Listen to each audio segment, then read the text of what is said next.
Friends, बात करती है यूपीपीसीएस मेंस एग्जामिनेशन के थर्ड पेपर, जीएस के थर्ड पेपर यानी इंडियन इकोनॉमी के बारे में। इंडियन इकोनॉमी के जो सिलेबस है वो काफी, आपको जितनी टॉपिक्स है बहुत ज्यादा है।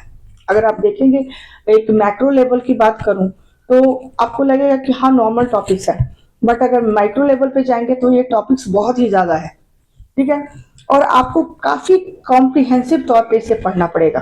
तो उसके लिए सबसे पहले कुछ डिस्कस करते हैं, कुछ सिलेबस के कुछ टॉपिक्स को मैं लेती हूँ कि कैसे उसको आपको कवर करना है, क्या क्या चीज इंपॉर्टेंट है उनमें कवर करने के लिए, क्योंकि ये बहुत मुझे लग रहा है देखने के बाद कि ये बहुत डिसाइडिंग पेपर है मेंस एग्जामिनेशन के लिए, एक डिसाइडिंग पेपर। तो इसको आप बहुत अच्छे से करेंगे और इसकी समझ जो है होती है डेटा चाहिए, डेटा भी चाहिए इसमें, क्योंकि इंडियन इकोनॉमी है तो डेटा तो चाहिए, लेकिन इसके कॉन्सेप्ट बहुत अच्छे होने चाहिए। और मैं फिर आपसे कहूंगी कि इसके लिए आपको ज़रूरी है कि सबसे पहले एनसीईआरटी को कर ले, 11th क्लास की एक एनसीईआरटी ज्योग्राफी की, इंडियन ज्योग्राफी की, वो कर ले। एक मैक्रो एंड माइक्रो इकोनॉमी है तो उसमें आप देख लेंगे, मैक्रो इकोनॉमी थोड़ा ठीक है वो कर लेंगे, माइक्रो पे जाने की आपको ज़रूरत नहीं है। ठीक है, उतने स्पेसिफिक होकर पढ़ने की भी ज़रूरत नहीं है, लेकिन ये कुछ चीज़ें ऐसी हैं। और मैं फर्दर एक बार और आपको बताना चाहती हूँ कि मैंने इनिशियल वीडियोज़ में ही आपको बताया था कि सबसे इम्पोर्टेंट है जितने गवर्नमेंट के स्कीम्स हैं और जितने प्रोग्राम्स हैं, ठीक है, उसमें भी जो फ्लैगशिप प्रोग्राम्स है सेंट्रल गवर्नमेंट के स्पेशली, वो आपको करने बहुत जरूरी है। क्योंकि आप कोई भी देखेंगे, पीडीएफ देखेंगे, आप बिना फ्लैगशिप प्रोग्राम्स के कैसे पीडीएफ को करेंगे? आप अपने आंसर को जस्टिफाई नहीं कर पाएंगे, क्योंकि आपको चीजें चाहिए, आपको मटेरियल चाहिए, रिसोर्सेज चाहिए, जिनसे आप अपने आंसर को इनरिच भी करें और जस्टिफाई भी करें। तो अब मैं कुछ टॉपिक्स उठाती हूँ अभी, ठीक है, वन बाय वन, क्योंकि ये टाइम लेगा। ये काफी बड़ा सिलेबस है, अच्छा सिलेबस है इसका। पेपर 3 का सिलेबस बहुत ही बड़ा है जीएस के, और काफी अच्छा है, सिलेबस भी काफी अच्छा है। ठीक है, यूपीएससी लेवल का है। तो सबसे पहले इकोनॉमिक प्लानिंग इन इंडिया। ठीक है, इकोनॉमिक प्लानिंग इन इंडिया, अगर आज की बात करें, पहले प्लानिंग कमीशन था, अभी आज की बात करें नीति आयोग है। ठीक है, 2015 से नीति आयोग है। तो नीति आयोग, उसकी हम बाद में बात करें, क्योंकि नीति आयोग का रूल आपको हर जगह पूछा जाएगा। ठीक है, क्योंकि जितनी आज के डेट में जितने डेल्टा रैंकिंग है, जितने सस्टेनेबल डेवलपमेंट गोल्स के जितने रैंकिंग्स हैं, उनके ऑब्जर्वेशन, जितनी चीजें हैं, वो कौन जारी करता है? नीति आयोग करता है। ठीक है, पॉवर्टी के जो भी उसकी भी रैंकिंग जो जारी होती है, उसके जो डेटा रिलीज किया जाता है, हालांकि जो डेटा दिए जाते हैं वो एनएसएसओ द्वारा दिया जाता है नीति आयोग को, लेकिन जारी वो ऑफिशियली जो पब्लिश किया जाता है वो नीति आयोग के द्वारा किया जाता है। जो भी हमारी डेवलपमेंटल रिपोर्ट्स है इंडिया के रिगार्डिंग, ठीक है, डेवलपिंग नेशन बनाने के लिए जो भी डेटाज है, डेवलप नेशन के लिए, सॉरी डेवलपिंग नहीं, तो उसके लिए भी जो डेटा जारी किए जाते हैं वो भी आज के द्वारा नीति आयोग में ये सारी किया जाता है। तो जितनी आपको इन चीजों के बारे में आपको एक बहुत ही, आपको क्या कहते हैं, एक्सटेंसिव नॉलेज होना चाहिए। हर चीज के बारे में आपको थोड़ा थोड़ा पता होना चाहिए। उससे क्या होगा कि आप अपने जितने आंसर होंगे आप इजिली उसको जस्टिफाई कर पाएंगे, इनरिच कर पाएंगे। किसी भी डायमेंशन से क्वेश्चन पूछे जाए आपके लिए वो बहुत इजी होगा। ठीक है, तो इकोनॉमिक प्लानिंग इन इंडिया में सबसे पहले आपको एक, जैसे ऑब्जेक्टिव सबसे ज्यादा जरूरी है। अगर कोई भी टॉपिक में आपको अगर ऑब्जेक्टिव पूछा जाता है तो उसको सबसे पहले आपको जानना जरूरी है, क्योंकि उसका जो फाउंडेशन है, उसकी जो नींव है उस इंस्टीट्यूशन की, वो केवल वो यही बताता है कि उसका ऑब्जेक्टिव कुछ है, कोई पर्पस है। अगर नीति आयोग है, प्लानिंग कमीशन है, तो उसका कुछ पर्पस है। तो उस पर्पस को अगर हम प्लानिंग, इंडिया के प्लानिंग के रिगार्डिंग समझेंगे तो ये एक बहुत ही वास्ट चैप्टर है, जिसको बहुत अच्छे से आपको करने की जरूरत है। क्योंकि ये ऐसा टॉपिक है जिसके जो मटेरियल्स होंगे, कॉन्सेप्ट होंगे, जिनके डेटाज होंगे, वो हर जगह आप उसको अप्लाई कर सकते हैं। ठीक है, तो जब इंडिपेंडेंस मिला तो हमारी, सबसे पहले मैंने लास्ट वीडियो में बताया था कि हमें ये जानना जरूरी है कि हमारी उस समय इकोनॉमिक कंडीशन क्या थी, सबसे ज्यादा जरूरी है। पर कैपिटा इनकम क्या थी, पॉवर्टी क्या थी, अनएम्प्लॉयमेंट की कंडीशन क्या थी, एजुकेशन की कंडीशन क्या थी, हेल्थ, ये सारी चीजें आपने देख लिया होगा। ठीक है, हमारी अर्बन पॉपुलेशन कितनी थी, रूरल पॉपुलेशन कितनी थी, इंडस्ट्रियलाइजेशन की जो कंडीशन वो कितनी थी, हम इंपोर्ट पे जो फूड ग्रेन का इंपोर्ट था वो कितना होता था, हमारा प्रोडक्शन कितना था, जो कि बहुत लो था। मिनिमम प्रोडक्शन था, जिसके कारण 60 के दशक में ग्रीन रिवॉल्यूशन को लाना पड़ा। ठीक है, तो ये सारी चीजें जैसे आपको पता है तो आप उसको आराम से कनेक्ट कर जाएंगे कि इसीलिए इकोनॉमी जो प्लानिंग लाया गया, हमारी प्लानिंग लाने का मेन पर्पस ये था कि जो हमारे पास रिसोर्सेज हैं इंडिया के अंदर, जो भी हमारे पास रिसोर्सेज अवेलेबल है, ठीक है, जो हमारे पास टेक्नोलॉजी है, तो उस रिसोर्सेज को यूज करके, टेक्नोलॉजी का उसमें यूज करके, ठीक है, हम अपनी इंडिया को कैसे डेवलप कर सकते हैं, वो हर फील्ड में करना था, हर एरियाज में करना था। ठीक है, हर चीज में अपने आप को इंडिपेंडेंट बनाना था, रेजिलियंट बनाना था। तो इसलिए जैसे वही काम प्लानिंग कमीशन का था कि जितने रिसोर्सेज हैं इंडिया में उनको कैसे बेस्ट यूटिलाइज करके, और बेस्ट यूटिलाइज तभी आप कर सकते हैं जब आपके पास एक प्लानिंग हो, और प्लानिंग होगी तो आप एक स्ट्रेटेजी बनाएंगे, तो उसको आपको पता होगा कि प्लानिंग के तहत कहाँ कहाँ प्रायोरिटाइज करना है, कैसे टेक्नोलॉजी को उसमें ऐड करना है, कैसे उसको स्किल्ड बनाना है, और उनको उनकी कौन कौन से ऐसे एरियाज हैं, कौन कौन से हमारे देश के ऐसे क्षेत्र हैं जहाँ सबसे ज्यादा विकास की जरूरत है, कौन कौन से ऐसे सेक्शंस हैं हमारी कंट्रीज में जो सबसे ज्यादा वल्नरेबल और सब काफी पीछे हैं, उनको कैसे इसमें जोड़ा जाए। ठीक है, तो केवल एक रिसोर्सेज की बात नहीं है, बहुत सारी चीजें होती हैं अपने आप को, खुद को आगे बढ़ाने के, देश के विकास के लिए। ग्रोथ की मैं बात नहीं करी, देखिए डेवलपमेंट और ग्रोथ में डिफरेंस है।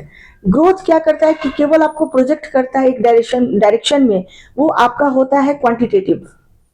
आपने क्वांटिटेटिव कितना इंक्रीज किया किसी चीज को, मात्रा के रूप में कितना बढ़ाया, जो कि इकोनॉमी में आपको पढ़ना होता है। तो मात्रा से आप ये कह सकते हैं कि जैसे एजुकेशन का लेते हैं कि इतना % हमारी लिटरेसी रेट है, जैसे मान लिया हमने, बट जैसे आप उसमें डेवलपमेंट का जो पर्सपेक्टिव जैसे ऐड करते हैं, उसमें ये देखना होता है कि उस जो एजुकेशन है वो कितना क्वालिटी के साथ है, कितना इनोवेटिव है, कितना स्किल्ड है, उसमें अपॉर्चुनिटी क्या क्या हो सकती है, वो कितना एम्प्लॉयमेंट जनरेशन कर सकता है, देश को कितना किस हद तक वो रेजिलिएंट बना सकता है, कितना सस्टेनेबल डेवलपमेंट के उसके पास कॉन्सेप्ट है। तो दोनों दो चीजें हैं। तो हमेशा ग्रोथ जो होता है एक लिमिटेड पर्सपेक्टिव में देखा जाता है, और डेवलपमेंट जो होता है वो हमेशा एक लार्ज पर्सपेक्टिव और बहुत कॉम्प्रिहेंसिव कॉन्सेप्ट है। तो इन दोनों चीजों को हमेशा आप ध्यान रखेंगे। ग्रोथ बहुत लिमिटेड होगा, ठीक है, फाइनेंशियल की बात करेंगे तो ग्रोथ की बात करेंगे, ओवरऑल सोसाइटी का ओवरऑल पूरा कॉम्प्रिहेंसिव जब होगा विकास, तो उसमें डेवलपमेंट की बात करेंगे। ठीक है, तो आते हैं अब, तो ये हो गया आपको प्लानिंग, इकोनॉमिक प्लानिंग की बात कि क्यों जरूरी था हमारे लिए, देश की कंडीशन क्या थी हर स्थिति में। ठीक है, तो हमारे लिए क्यों जरूरी था, क्या क्या चैलेंजेस थे, वो एक वीडियो में मैं डिस्कस कर चुकी हूँ, जो कि फर्स्ट पेपर था, जीएस का फर्स्ट पेपर, उसमें मैं सारे चैलेंजेस डिस्कस कुछ मैंने किया था। तो वो चैलेंजेस आपको पता होना चाहिए। उसके बाद आप देखेंगे ऑब्जेक्टिव आपको पता हो गया, क्या क्या क्या क्या क्या जितने चैलेंजेस हैं उनको फेस करना, उनको रिजॉल्व करना इज ऑब्जेक्टिव। ठीक है, ऑब्जेक्टिव यही है कि हमने क्यों। दूसरा होता है अचीवमेंट्स क्या है। अब अचीवमेंट्स ऐसी है कि आपको इसके लिए डेटा की भी जरूरत पड़ेगी। ठीक है, टोटल 12 हमारे पास जितने पंचवर्षीय योजनाएं आई जितनी, तो उसके कुछ अचीवमेंट्स को 2-4 को आपको जानना पड़ेगा। ठीक है, रोलिंग प्लान क्या था, क्या अचीवमेंट हुआ, कौन से मॉडल से हमारे प्लानिंग की शुरुआत हुई इंडिया में। ठीक है, फर्स्ट प्रायोरिटी सेक्टर कौन सा था, पहले पंचवर्षीय योजना में क्या था, दूसरे में क्या था, तीसरे में क्या था, कब इसमें पॉवर्टी एलिवेशन की बात की गई सबसे पहले, इंक्लूसिव डेवलपमेंट कब आया। तो ये सारी चीजों को थोड़ा सा आप अच्छे से, सारे जितने प्लान बीच में उसको खत्म किया गया, उसके साथ लास्ट जो प्लानिंग आई हमारी 5th ईयर प्लान, उसका क्या था, थीम क्या था। ठीक है, ये आप जान लेंगे उसमें, क्योंकि इंक्लूसिव ग्रोथ की भी और सस्टेनेबल डेवलपमेंट की सबकी बात उसमें इंक्लूड की गई थी, क्योंकि उस समय तक सस्टेनेबल डेवलपमेंट आ चुका था। ठीक है, तो ये चीजें आप देख लेंगे, अचीवमेंट्स आपको पता चल जाएगा कि, और अचीवमेंट्स में एक और चीज दिखानी है आपको, कुछ चीजों की प्रोडक्शन दिखानी है, जैसे कि आपको फूड ग्रेन्स का प्रोडक्शन दिखाना है। आप आज हम कई फील्ड में एक्सपोर्टर बन चुके हैं, कई चीजों में रेजिलिएंट बन चुके हैं। ठीक है, तो वो आपको दिखाना पड़ेगा। कहीं कहीं अभी कमी है तो उसको अचीवमेंट में नहीं कर सकते, उनको आप लिखा देंगे कि हाँ, ये अगर उसको जब अप्रोच आप बताएंगे तो आप बताएंगे आंसर में कि हाँ, अभी कुछ चैलेंजेस हमारे लिए बची हुई है और ये है, ठीक है, लेकिन अचीवमेंट बताएंगे पूरा। आज हम मिल्क प्रोडक्शन में वर्ल्ड में नंबर 1 है, किन किन चीजों में हम नंबर 1 पे, ज्यादातर चीजों में सेकेंड और थर्ड पे हम हैं, तो ये बताना पड़ेगा हमें। तो वो हमारी अचीवमेंट क्यों, क्योंकि हमारी प्लानिंग वैसी थी। इसके बाद हम देखेंगे कि प्लानिंग के बीच में एक और आ जाती है थ्योरी, जो ग्रोथ पोल मैंने बताया था, ग्रोथ सेंटर, ग्रोथ पोल, ठीक है, वो आप देख लेंगे एक बार ज्योग्राफी में, हालांकि वो इकोनॉमिक ज्योग्राफी का पार्ट है, लेकिन आप गूगल करेंगे तो आराम से मिल जाएगा। उनका नाम भी दे देंगे तो आपको लगेगा एग्जामिनर को अच्छा बहुत पता है। उसके बाद आप ट्रिकल डाउन थ्योरी को जरूर देख लेंगे एक बार। ट्रिकल डाउन थ्योरी क्या था, ये नेहरू जी का कॉन्सेप्ट था। ट्रिकल डाउन थ्योरी कि जितने हेवी इंडस्ट्री स्टैब्लिश किए जा रहे हैं इंडस्ट्रियलाइजेशन के तहत, तो जितने हेवी, मान लीजिए कोई ऐसा रूरल एरिया या फिर अनडेवलप्ड एरिया है, ठीक है, बहुत पिछड़ा क्षेत्र है, वहाँ पिछड़ा क्षेत्र है तो डेफिनेटली वहाँ के लोग भी हैं, वो काफी विकास से दूर है, तो वहाँ एक हेवी, अगर वो जनरली वो जगह होते थे जहाँ मिनरल रिसोर्सेज होते थे, जनरली ऐसे जगह कोई, जैसे राउरकेला हुआ, छत्तीसगढ़ के जगह हो गए, या फिर तुम आपको झारखंड के जगह, तो उसमें क्या होता था कि इंडस्ट्री आपको एस्टेब्लिश कर दिया गया।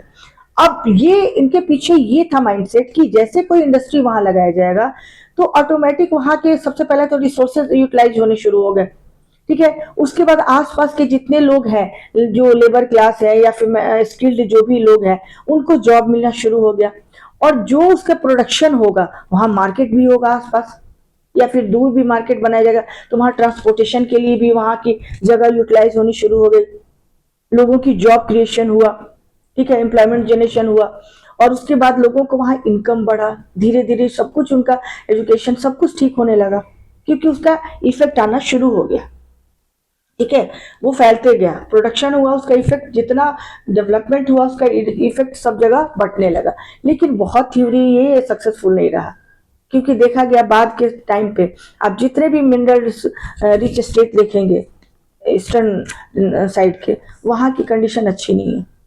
ह्यूमन डेवलपमेंट इंडेक्स की अगर बात करते हैं तो वो बहुत पीछे है, क्यों, जबकि उनके पास बहुत अच्छे रिसोर्सेज है, सबसे ज्यादा रिसोर्सेज उन्हीं के पास है। उड़ीसा को हम ले सकते हैं, उड़ीसा सबसे बड़ा एग्जाम्पल है, झारखंड ले सकते हैं, क्यों पीछे है, क्योंकि कहीं ना कहीं ट्रिकल डाउन थ्योरी अच्छी थी, कॉन्सेप्ट अच्छा था, बट वो सक्सेसफुल नहीं रहा, तो इसको छोटे छोटे सेक्शन में स्कैटर्ड फॉर्म में फिर लाया गया, ठीक है, रीजनल डेवलपमेंट के कॉन्सेप्ट लाया गया, फिर उसके बाद इंडस्ट्रियल जितने रीजन्स है उनको 8 डिवाइड किया गया पूरे इंडिया में, लेकिन अभी भी उससे बहुत ज्यादा हालात नहीं सुधरे हैं, तो किसी और कॉन्सेप्ट की भी इसमें जरूरत है, ठीक है, ताकि ओवरऑल डेवलपमेंट हो सके, ठीक है। अब आते हैं role of NITI Aayog. Role of NITI Aayog क्या है, जो प्लानिंग कमीशन का रोल था वही था, लेकिन कुछ चीजें इसमें ऐड होती चली गई, ठीक है। सबसे पहले ये डेल्टा जितने रैंकिंग जारी होते हैं, आज पॉवर्टी की है, डेल्टा रैंकिंग है, सैनिटेशन से रिगार्डिंग भी जो है, वो सारी नीति आयोग आज के डेट में जारी करते हैं। तो नीति आयोग का यही काम है कि सबसे पहले तो हमें डेवलपमेंट की ओर एक्सलेट करना, उसके बाद रेजिलियंट बनाना, जितने रिसोर्सेज है उनका बेस्ट यूटिलाइज करना, इनोवेटिव जितने लैब्स है, कितने, अगर अटल टिंकरिंग लैब है, बहुत सारी चीजें एजुकेशन के रूप में आप देखेंगे, बहुत सारी इनोवेटिव रिसर्च, बहुत सारी चीजें अब जुड़ गई हैं, तो वो सारी चीजों को आपको एक एक पॉइंट में दिखाना है, बहुत ज्यादा स्कोप नहीं है, लेकिन आपको बस वर्ड्स में आपको दिखाते जाना है, कॉमा कॉमा कॉमा, ठीक है, एक एक लाइन में, कोई आपको पैराग्राफ बनाने की जरूरत भी नहीं पड़ेगी।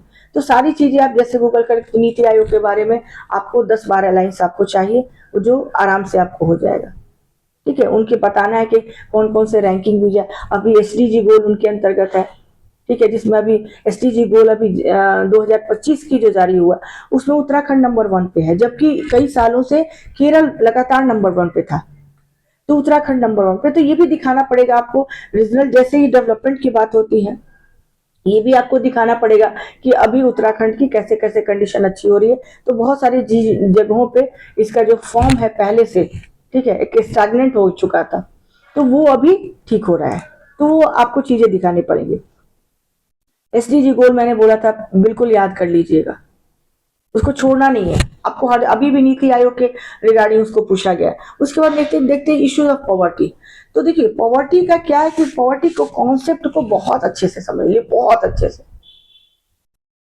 जैसे एसडीजी इंपॉर्टेंट है, पॉवर्टी भी वैसे ही उसका कॉन्सेप्ट आपको समझना बहुत जरूरी है।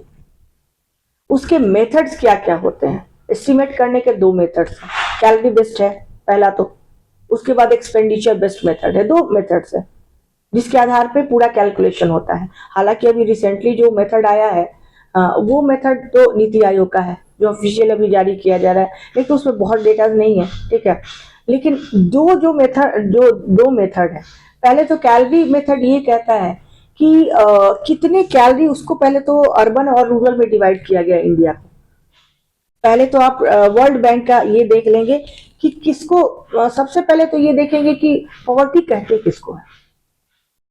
आप अगर एक मिनिमम स्टैंडर्ड लिविंग एक लिविंग मिनिमम लिविंग अच्छा लिविंग अगर नहीं जीते हैं, लाइफ नहीं जीते हैं, ठीक है, एफोर्ड नहीं कर पाते हैं, तो वो क्या है, पॉवर्टी है।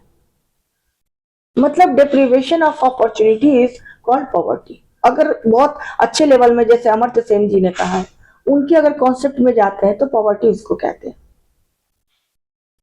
उन्हें डिप्रीवेशन की बात की है, मतलब किन्हीं वो चीजें जो बेसिक जरूरत है इंसान की, फूड है, क्लॉथिंग है, हाउसिंग है, यही बेसिक चीजें हैं। उसके अनुसार उसके बाद बहुत सारी चीजें और जोड़ी गई हैं, ठीक है, वर्ल्ड बैंक में और जोड़ी गई हैं।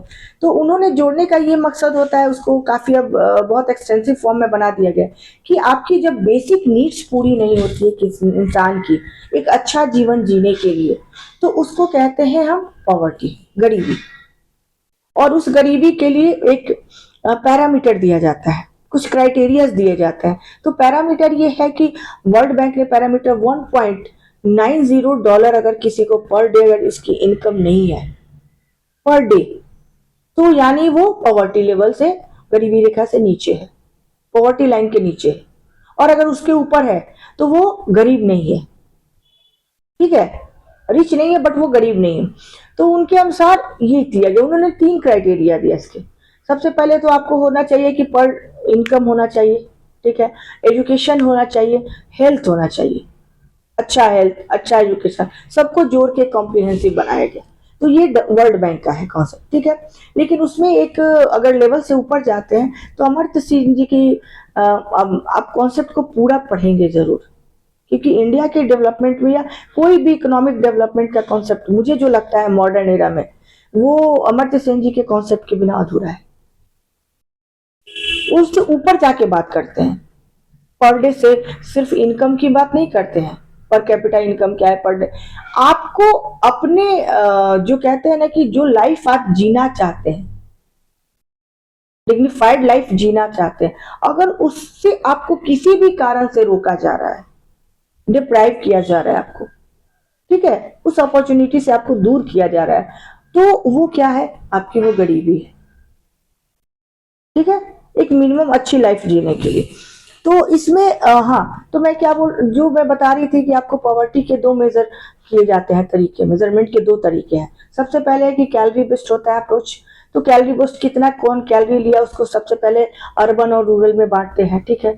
और उस दूसरा अप्रोच जो होता है, आप कितना एक आपको बास्केट बनाते हैं, जो परचेज बास्केट होता है, उसके लिए जिसमें फूड, क्लॉथिंग, फुटवेयर सब होता है, उसके लिए आप कितना खर्च करते हैं, आपकी कैपेसिटी वो बताता है, आपकी क्षमता बताता है, परचेजिंग पावर बताता है कि आप कितना खरीद सकते हैं। उस पर दूसरा हो जो कि थोड़ा कॉम्प्लिकेटेड होता है। लेकिन जो कैलोरी बेस्ड है, जितनी एस्टिमेट्स कमिटीज बनी, ठीक है, तो कमिटी अलग कमिटी बनी, बहुत सारी कमिटी बनी, जो लेकिन 2 आपको कमिटी जरूर याद रखना है, क्योंकि आप जब आंसर लिखेंगे तो सारे कमिटीज के नाम दे देंगे, 2 का एक मेंशन कर देंगे। जैसे तेंदुलकर कमिटी, सचिन नहीं सॉरी, तेंदुलकर कमिटी बनी 2009 में, इन्होंने कैलोरी को ही बेस माना। और इनके अकॉर्डिंग जो भारत में बेस ईयर, इन्होंने दोनों ने, तेंदुलकर जी ने कमिटी जो थी, इन्होंने बेस ईयर जो माना 2011-12 माना, ठीक है, और रंगराजन कमेटी थी जो 2014 में, तो दोनों ने बेस जो माना वो 2011 एंड 12 माना। और तेंदुलकर कमेटी के अकॉर्डिंग उस समय उस बेस ईयर के आधार पे ठीक है, नहीं बेस ईयर तो कमिटी की रिपोर्ट बाद में आई, हालांकि उस बेस ईयर के आधार पे 21.9 वहां भारत की गरीबी थी, इतने लोग गरीब थे। ठीक है, और इन्होंने कैलोरी के आधार पे माना कि अर्बन एरिया में अगर कोई पर डे 2400 किलोग्राम केजी, ठीक है, अगर 24 किलो कैलोरी अगर पर डे कोई भी अगर एनर्जी लेता है खाने से, तो वो गरीब नहीं है। और ऐसे ही रूरल में हो गया 2100 किलो कैलोरी। तो कैलोरी बेस्ड है, क्योंकि उसको एनर्जी कितनी मिल रही है, इस आधार पर तेंदुलकर कमेटी का है। ठीक है, तो ये दोनों कमेटीज को आप देख लेंगे, वर्ल्ड बैंक की रिपोर्ट थोड़ी सी देख लेंगे, अमर्त्य सेन जी को जरूर देख लेंगे, पढ़ लेंगे, अच्छे से पढ़ लेंगे। और दूसरी नीति आयोग की अभी जो रिपोर्ट आई है, ऑफिशियल रिपोर्ट आई है, उसमें ये माना गया है कि सिग्निफिकेंटली हमारी जो गरीबी है, पॉवर्टी है, वो कम हो रही है। अभी कुछ और डेटाज आना बाकी है, तो वो जैसे ही डेटाज आएंगे तो उसके बाद आप उसको करते चलेंगे। और एक नीति आयोग की एक बुकलेट आई थी, इंडिया @75 आई थिंक, तो बहुत उसको डीप में जाके पढ़ने की जरूरत नहीं, बट कुछ कुछ चीजें आप देख लेंगे।